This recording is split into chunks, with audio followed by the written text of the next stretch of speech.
It's Pedro Baez. Today is March 15th, 2026. This is the Go for Glory stable review for the last week.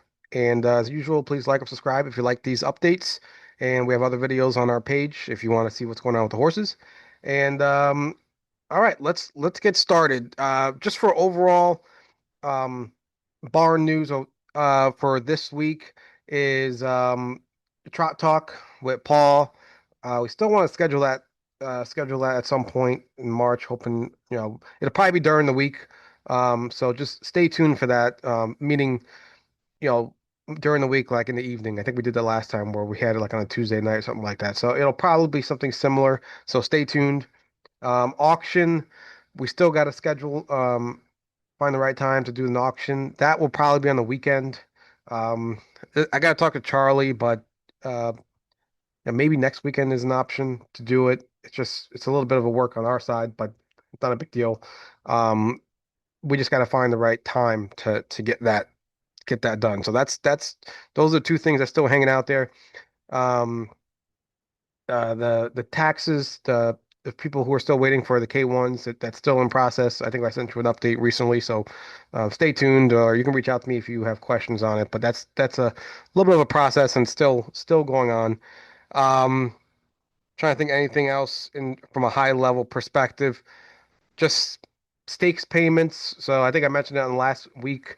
Just keep in mind that March is usually like the biggest stakes payments months. So so on your Goal for Glory statements for April for the month of March, uh you'll probably see some pretty chunky stakes payments, and that's just because March is when the babies you got to stake them for 3-year-old to make them eligible for 3-year-old races. So that's why there's like it's like a double whammy. You got to stake them for 2-year-old races plus 3-year-old races. So that's the staking side. Trying to think of anything else. Uh, February statements, those are in process. So hopefully we should get those out at some point next week. Hopefully the early part of next week. Um, we just last month was a little bit unique because kind of how we have some internal changes we were working through. So um, those we're targeting for hopefully the first half of next week to get those out for February. Um, and uh, and yeah, more the horses are starting to race again. So hopefully we can get some. Just keep bringing in more purses. For the goal is if you have a horse racing that's an overnight horse, the goal is that horse should be somewhat paying their way, or at least or ideally giving a profit, or at least kind of chipping away a chunk of their costs. That's kind of the goal because those horses they don't have a ton of upside. So um, you gotta that's kind of like the main thing is we kind of want to make sure those horses are somewhat paying for themselves. So which they have now that it's turning into March, and now that thank goodness more tracks are open like Saratoga, Poconos. So and then more tracks are going to start opening a month from now. I think Chester, Philadelphia opens a month from now. Um, Plain Ridge, and then about a little bit less than 2 months from now is Tioga. So things are going to heat up really quick overall. We got a lot of horses that are still in training, a lot of babies, a lot of 3-year-olds, and the 3-year-olds are gonna start coming back probably 3 weeks from now, 3, 4 weeks from now. So, and then the babies, if all goes well, they'll qualify probably June, July. So things are going to heat up really fast. So just we're kind of getting out of this winter phase. Thank goodness. This was like a historically bad winter in the Northeast. We're finally getting out of it. I feel we're finally getting out of it. And then, like I said, things are going to heat up real quick. And also, we got horses like Gretzky the Great, who's coming back. Hopefully, within, I don't want to say how many times, but at some point in April he can come back. And then so yeah, things are gonna really go into hyperdrive at some point. So all right, let's talk about the next update we're gonna do is we're gonna like we've been doing the past couple times, we're gonna do Paul Kelley update. Just gonna lump all his horses in one shot. So for a Paul Kelley update, from a baby perspective, he said Beyond the Rules and Ma's Always Right. So they went in 220 last week, Beyond the Rules and Ma's Always Right. They went in 220. Paul said they just went way faster than he expected. He wasn't intending to go 220, but they did it easy and they did it really well and they did it um, um, they did it like really good. So it wasn't like they were struggling to do 220. So they did it really easy and did it really well. Now, and the other horses, they did the time that Paul was intending. So they all did were like 225, 226 for the other babies. So Ma's always right. Beyond the rules, 220. All his other babies went 225, 226. But Paul, one thing he did, wanted to stress is that just because those two went 220 and the other ones went 225, 26 does not mean they are better. So that does not mean they are better than the others. It just means that they just went faster than Paul expected. He was actually training with Brett Beckwith, so he's down there in Florida, or he was down there in Florida. So that was it in that regard. Don't read into it too much. Like, oh, Mazur's right beyond the rules 220. It's it's not that much of a difference, and they all are doing really well, and they're all pretty even. Let's just say right now they're all even, and there's really no. Paul said there's really no. They're all kind of even and doing their jobs, and there's no like standout right now from the babies' perspective. Uh, Brett. Speaking of Brett Beckwith, so Brett, we'll put some videos up hopefully today or tomorrow. So Brett Beckwith was making his rounds in Florida at Sunshine Meadows. He was riding, he was jogging some horses and training some horses for Lindy Farms. I think Linda Toscano. I can't remember who else. And they stopped in with Paul, and so he trained Beyond the Rules and Coach Brooks, and he thought they were good. So he's just making his Brett the drivers, the top drivers, especially the baby drivers. They usually make their rounds this time of year just to check on the babies and stuff with the various farms. And for Brett, it makes sense because he's a good, a great, outstanding New York Sire Stakes driver and then a Massachusetts Sire Stakes driver. So we use him a lot, and hopefully we can use him more. So that's the babies, the 3-year-olds.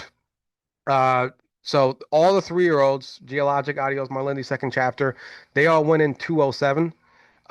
Last half in 102, which is excellent, which is really good. Because and I say excellent and really good because that track, Sunshine Meadows, is a deep. It's like a sandy track and it's like deep. So just imagine if you're on the beach and you're trying to run on the beach versus running on pavement. It's very different. Because it's much harder to run on the sand versus running on the beach, versus running on like the concrete. So, um, so they all went in 207, 102 back half.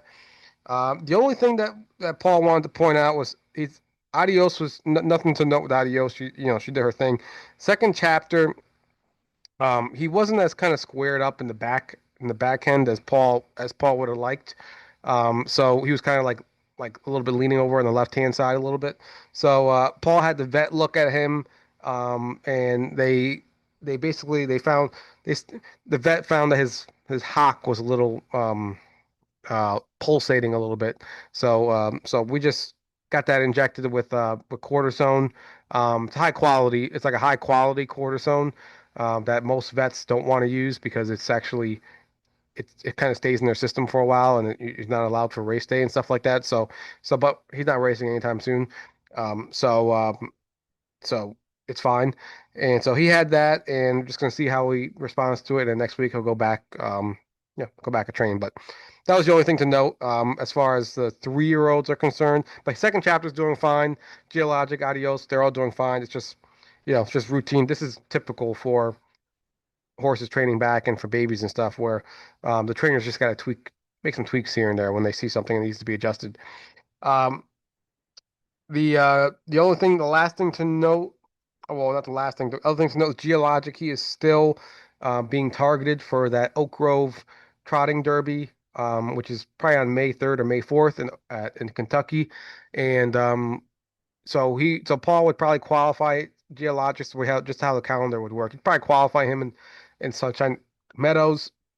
He'd probably send him up to Oak Grove probably a week or two before that race.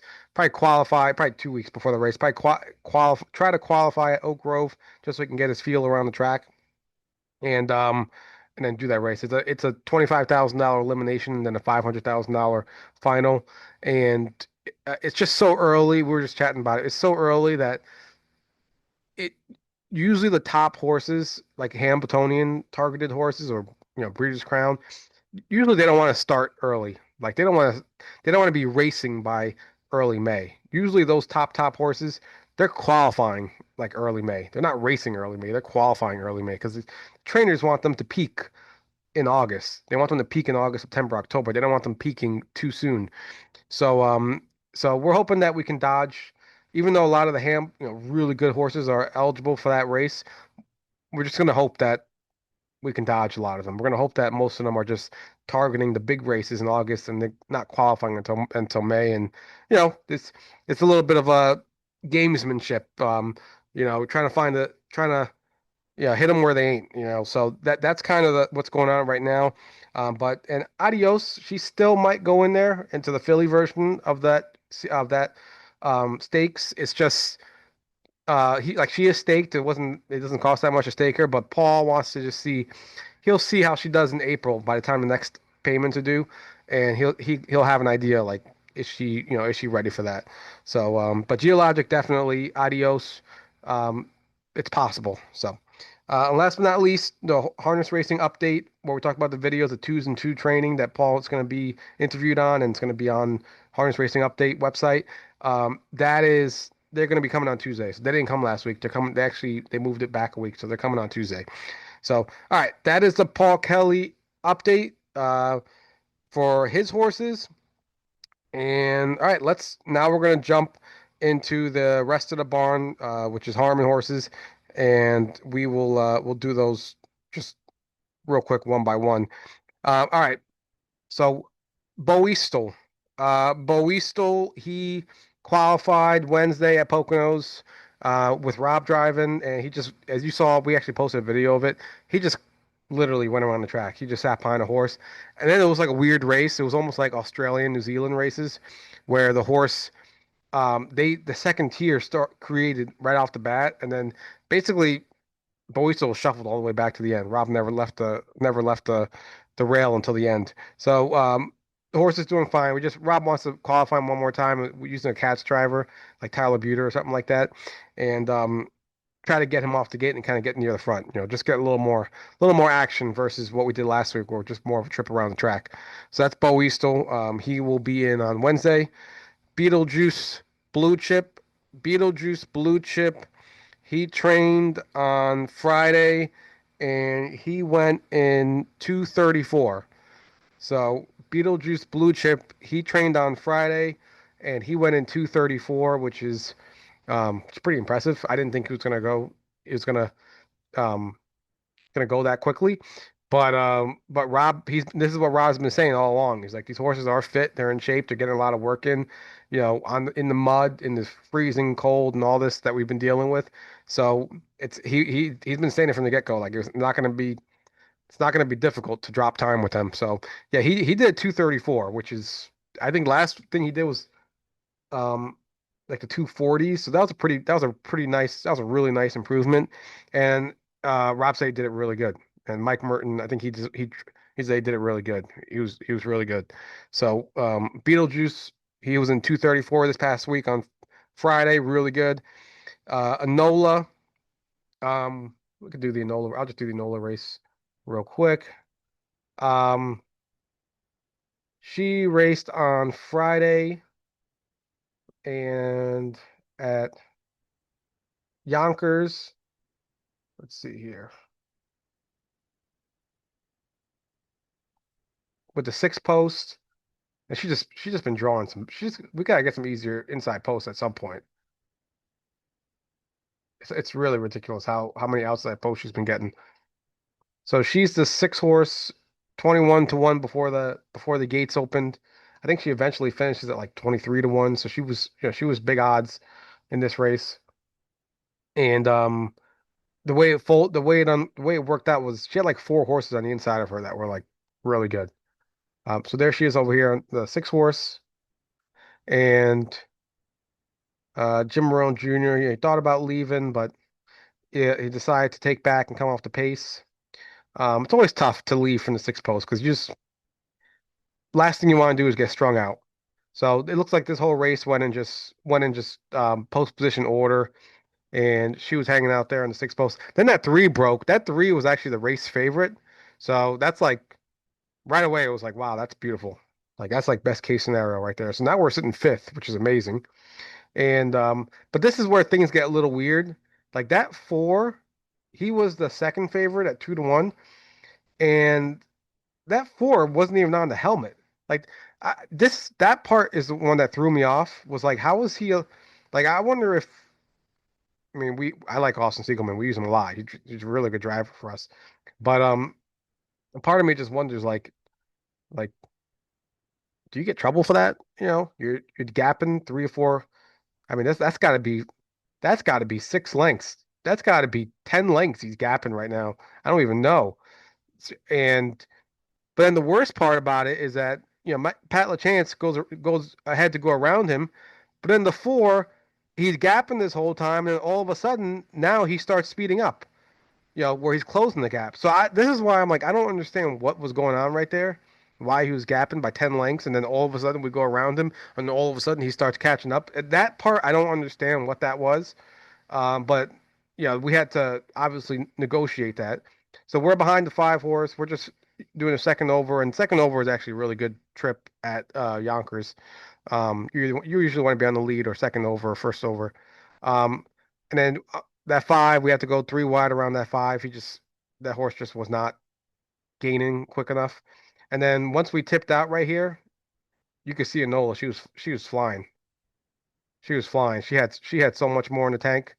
I mean, she almost did that easy. That was too easy.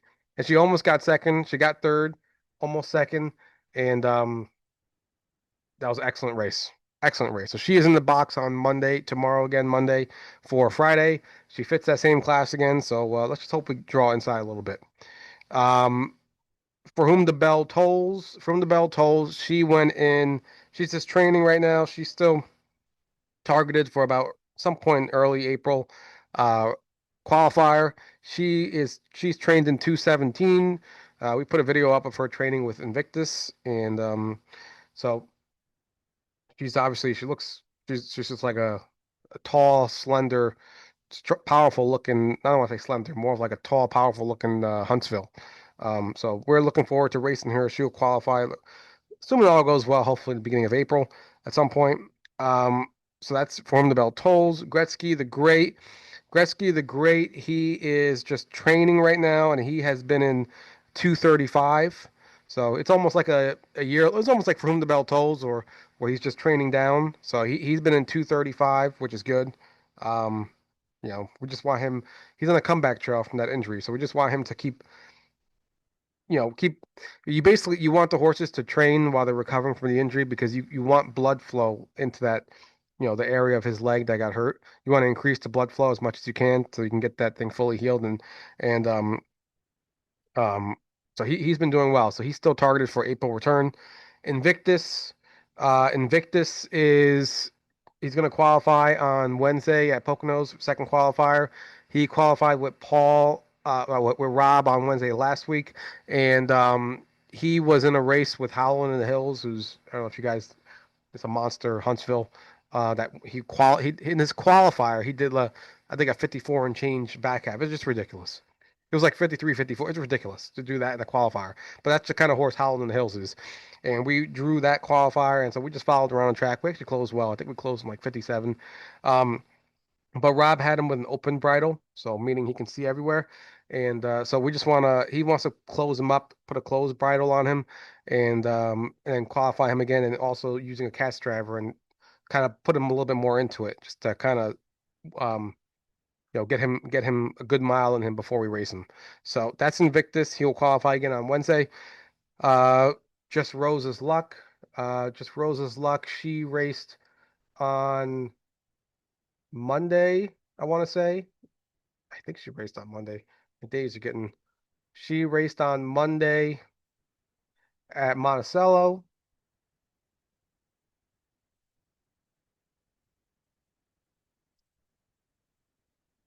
and she was the 3 horse.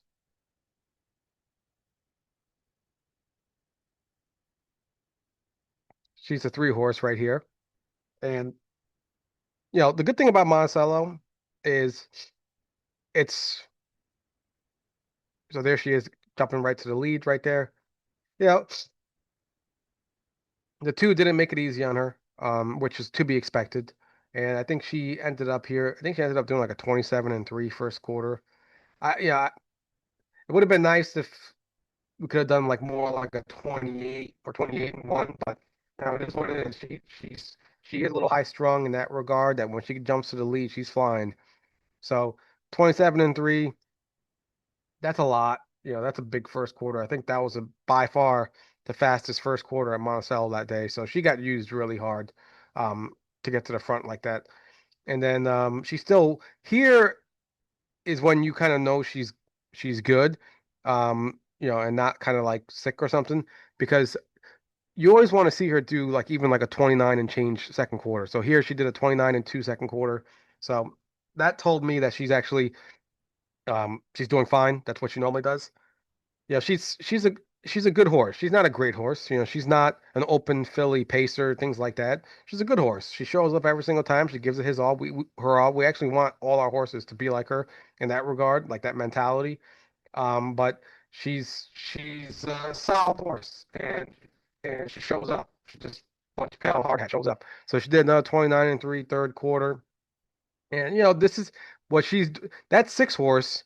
You know that six horse is 54 to 1, 53 to 1. And yeah, at first I saw a six coming, and then like it looked like it stumbled on the outside, but then all of a sudden it came back again. And this craziness of how that six is going, nobody saw that coming.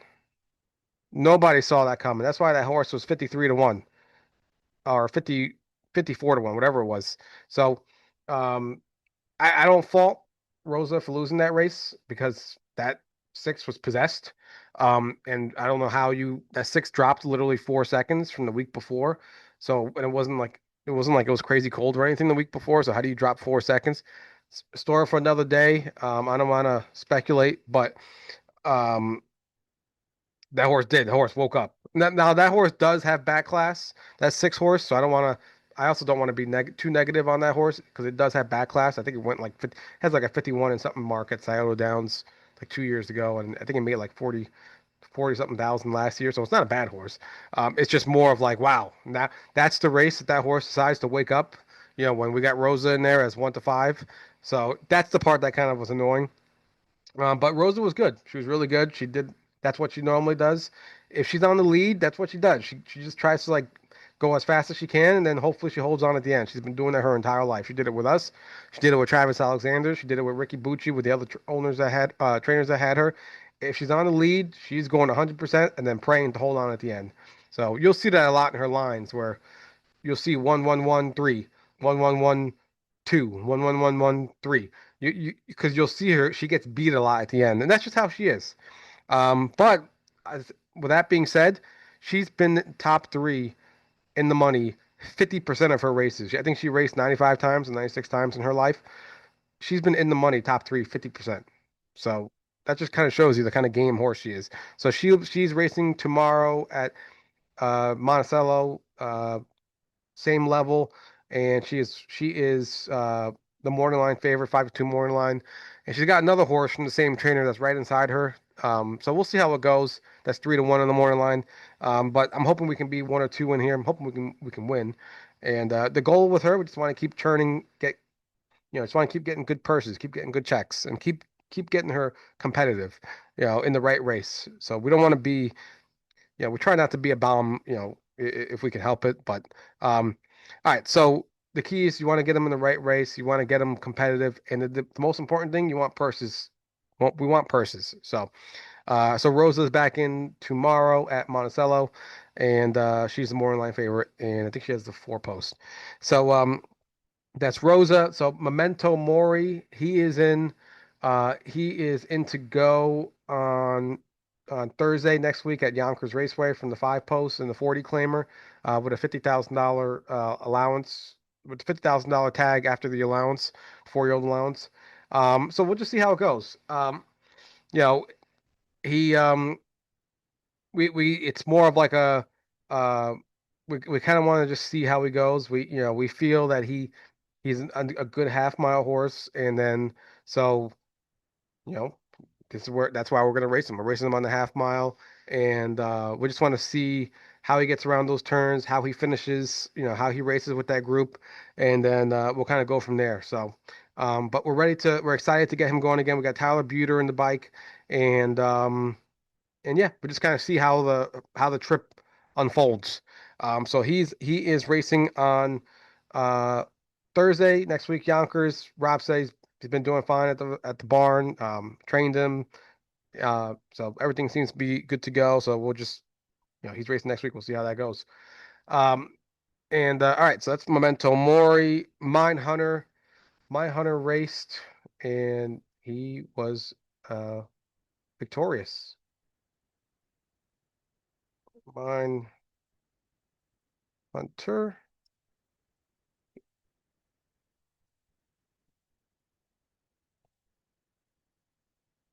He was the two horse here at Yonkers Raceway, and we had Brent Holland. So we could have put him right back in at Saratoga, but um, Rob felt that he wanted Brent Holland on him. He felt Brent Holland just kind of knows the horse better than most drivers. Um, So that's where we are. So we're in the two post right here, and that one was the favorite actually. We were both even money, but the one was a favorite. That's a Joe Bongiorno horse. It's a good horse. I think that horse went in 150 the week before at Meadowlands, so which is hard to do. So that's a good horse. That one. Here's the four leaving, getting to the front. Um, and so these are all not these are all decent horses in here. So anytime you're racing at Yonkers, it's never easy. Um, so we're sitting here third, and I thought at first we were going to try to go for the lead, but Brent Holland, he knows Mindhunter, and Mindhunter his patented move is his back half. That's what he's best at, his back half. He can he has shown that he can do 56 back halves, 55 and change back halves, even what he was doing last year. He can do some really killer back halves on a half mile. Not a mile track, on a half mile. He can really whip around those turns and fly. So so there he is sitting third.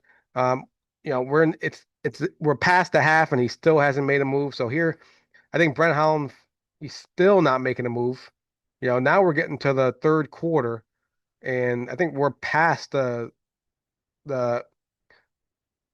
we're past the 5/8, and now we're just about before the third quarter, and now Brent Holland makes his move and sends Mindhunter probably at the 5/8 pole, I would say, and no, not 5/8. We're right before the third quarter, yeah, 5/8 pole, and there he's making his move, but the big thing to watch here. Doesn't let me go back, but the big thing to watch is Brent Holland is getting after that horse. So you see how he is getting after this horse from the entire time he chips him out. And that's just the kind of horse My Hunter is. You see how he keeps getting after him, and then finally My Hunter goes, "Oh, okay, it's time to go afterburners," and he just goes afterburners, and then he wins easily. That's kind of how that horse is. He's a tricky horse. He's not a push button horse to drive. Like some of the other horses we have.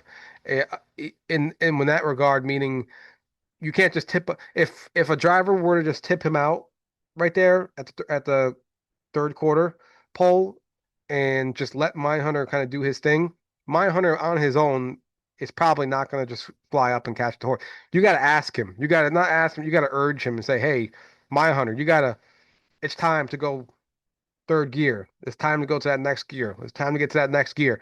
And eventually he'll be like, if you keep getting at him, eventually he's kind of like, "Oh, okay, it's time to go to that next gear," and then he flies. So that's the only thing with Hunter, and that's why Brent Holland he does really he just works well with him because he knows the horse and he knows how powerful he is, but he also knows that he's kind of like quirky in that regard. That if you can't just tip him out and expect him, you got to get after that horse. So he was really good. He closed really well, and Brent Holland was happy with the race, and so we're just looking for his next race. It's going to be probably a week from Monday or Tuesday. 7,500 at Yonkers is his next race. Hopefully we can get Brent Holland again. Hopefully we can draw inside. So that's my hunter. Uh, Chip's Revenge. So we got a text message from um, Ali Scavera, where Ship's Revenge is. So she got checked out by the vet, and the vet said it looks like she's beginning the process to get in heat. So which is what she needs to be in heat in order to breed her. So they said it looks good, like she's starting to get into that process to get in heat, and she was given some treatment to help with that process, and then they're going to check her again on Thursday this week, and then hopefully on Thursday she's showing kind of more signs that she's in heat, and then we can start the breeding process to American Courage. So that's the story with Ship's Revenge, and you're seeing it all. Like the people who are on Ship's Revenge, it's kind of like this is like very agriculture. We're actually breeding, creating a horse, so from scratch. So you're kind of seeing the whole process. So it takes time, just like anything, but that's how it goes. So that's the next step is we're gonna check again on Thursday, and hopefully we're getting pretty good signs that she's in heat, and then we can start the breeding process. So that's Ship's Revenge, Soho Skyfall. He, yeah, we did treat him for sickness after that race, Saratoga race, and so he's in to go on Tuesday at Monticello. He has the rail with Mike Merton, number one driver at Monticello, and we just want he's not in form yet. Um, he's not in form to what we saw last year, so we want him. We're just kind of waiting to see on that horse when he finally wakes up and kind of gets back in form. So we do Monticello. We wanted to try just a different driver. Mike Merton is the number one driver at Monticello, so he gets all the respect over there. Jay Randall's really good at Saratoga. It's just that um, it's different when you got the number one driver, and you want to put the horse in the lead or something like that. They'll usually give you a lot of respect. You won't really see a 50 to 1 shot parked out, you know, blasting to the lead if you got the favorite sitting in the rail. So we're 7-2 morning line. I do think we'll probably be the favorite either way. Um, Even with the 7-2 morning line, I think we'll still be the favorite. And um, if not, if we won't be the favorite, I think we'll be, you know, low odds and be either second or third favorite. And it's one of those races where if Soho Sky, I'm hoping that, you know, being at Monticello, which is a short commute for him. So Saratoga is like 2 hours and change. Monticello, I think, is like 45 minutes. So I'm hoping combination of a short commute plus Mike Merton, number one driver at Monticello, and he's a different driver than Jay Randall. He's just different style. Plus, um, weaker competition at Monticello. So this class, you don't at Saratoga, the thing with Saratoga is like you can get horses dropping in. You can get horses dropping down, like extremely good horses dropping down, and there's nothing you can do about it. And then it's like even if you have the rails, like well, you got these killers that dropped in from higher levels. At Monticello, they have all these rules that you can't really do that. You can't just have a really good horse from a high level race just drop in. So it protects the level of competition. So we had a little avenue to get in there. So we just want to get in there and we're hoping if he's in form, he'll win by a mile if he's in form. If he's still kind of like figuring things out, whatever winter slumber he's in, um, I think he should still win either way or be, top two, or top three. But I think he should still win either way just based on how he's been racing. But we got to see how it goes. And um, just would be nice. It just kind of like triggers him, wakes something up in him to go over there. So he hit the rail on Tuesday with Magical Mike Merton, number one driver Monticello, and like I said, I think he should be the favorite or probably second or third favorite, the lowest. All right, so that's Soho Skyfall, um, and I skipped seven Seagrams. So seven Seagrams